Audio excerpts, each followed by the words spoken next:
అనుదినమన్న శ్రోతలకు మన ప్రభువును రక్షకుడై ఉన్న యేసుక్రీస్తు యొక్క సరిసాటి లేని మహా గొప్ప పరిశుద్ధమైన నామమునందు శుభములు.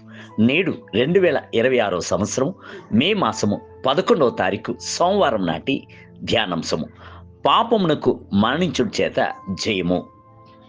కొరింథీయులకు రాసిన మొదటి పత్రిక 15వ అధ్యాయము 55 మరియు 57 వచనం. ఓ మరణమా, నీ ముళ్ళెక్కడ? ఓ పాతాళమా, నీ విజయం ఎక్కడ? మన ప్రభు అయిన యేసుక్రీస్తు మూలముగా మనకు జయమును అనుగ్రహించుచున్న దేవునికి స్తోత్రము కలుగునుగాక. యేసు పునరుత్థానుడాయెను. మరణమును, పాతాళమును, సాతాను జయించిన వాడై విజయ గంభీరముతో పునరుత్థానుడాయెను. ఆయన యొక్క పిల్లలమై ఉన్న మనము విజయమును స్వతంత్రించుకుని మనం యొక్క వెన్నెముకను తట్టి, మరణమా నీ ముళ్ళెక్కడ? పాతాళమా నీ విజయం ఎక్కడ అని విజయ సునాదము చేయుచున్నాము. యేసుక్రీస్తు మరణించి సమాధి చెయ్యబడి తిరిగి సజీవముగా లేచెను అనుట చరిత్ర. దానిని ఎవరును దాచుట గాని అడ్డు చెప్పుట గాని కుదరదు. అయితే దానిని చరిత్రాత్మక సంఘటనగానే కలిగి ఉన్నట్లయితే మనకు ఎట్టి ప్రయోజనము కలుగుటలేదు. భయభక్తితో సిలువ యొద్దకు వచ్చి నిలువబడి, నా కొరికే నీవు మరణించితివి, నా కొరికే సమాధి చెయ్యబడితివి, నా కొరికే సజీవముగా తిరిగి లేచితివి అని చెప్పి మనసారా అంగీకరించినప్పుడు మాత్రమే మీకు రక్షణ కలుగును. మరొక్క మెట్టు కలదు, అది మిమ్ములను విజయవంతమైన జీవితమునకు త్రోవ నడిపించును. అదేమిటి?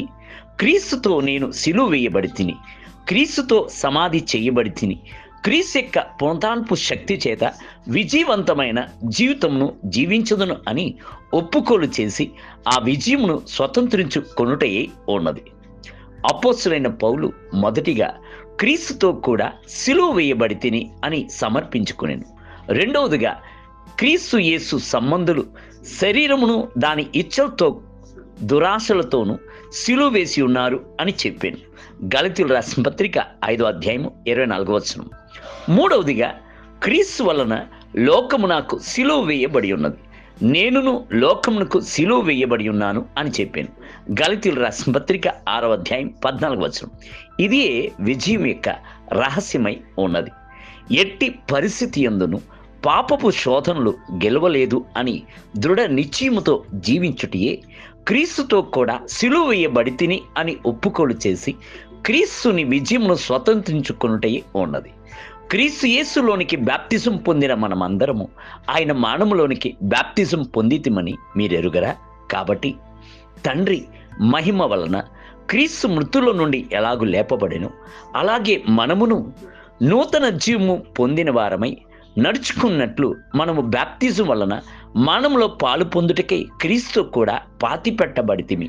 మరియు ఆయన మరణం యొక్క సాదృశ్యమునందు ఆయనతో ఐక్యము గలవారమై ఉన్న ఎడల ఆయన పునరుత్థానం యొక్క సాదృశ్యమునందు ఆయనతో ఐక్యము గలవారమై ఉందుము. రోమీయులకు రాసిన పత్రిక 6వ అధ్యాయము 3 నుండి 5 వచనములు. దేవుని బిడ్డలారా, క్రీస్తు యొక్క శ్రమలు, మరణము, పునరుత్థానము విశ్వసించి దాని తర్వాత బాప్తిజంను పొందుకొని ఉన్నట్లయితే ఎల్లప్పుడూ ఆ సంగతిని ఒప్పుకోలు చేసి విజయవంతమైన జీవితంను జీవించుడి. చనిపోయిన వాడు పాప విముక్తుడని తీర్పు పొంది ఉన్నాడు. రోమీయులకు రాసిన పత్రిక 6వ అధ్యాయం 7వ వచనం. నేటి ధ్యానమునకై మరియు ఆయన మరణం యొక్క సాదృశ్యమునందు ఆయనతో ఐక్యము గలవారమైన ఎడల ఆయన పునరుత్థానం యొక్క సాదృశ్యమునందును ఆయనతో ఐక్యము గలవారమై ఉందుము. రోమీయులకు రాసిన పత్రిక 6వ అధ్యాయం 5వ వచనం. నేటి వేద పఠనము ఉదయము 2వ రాజుల గ్రంథము 13 మరియు 14 అధ్యాయము, సాయంత్రము యోహాను సువార్త 2వ అధ్యాయము. ప్రభు మిమ్ములను దీవించునుగాక. ఆమేన్.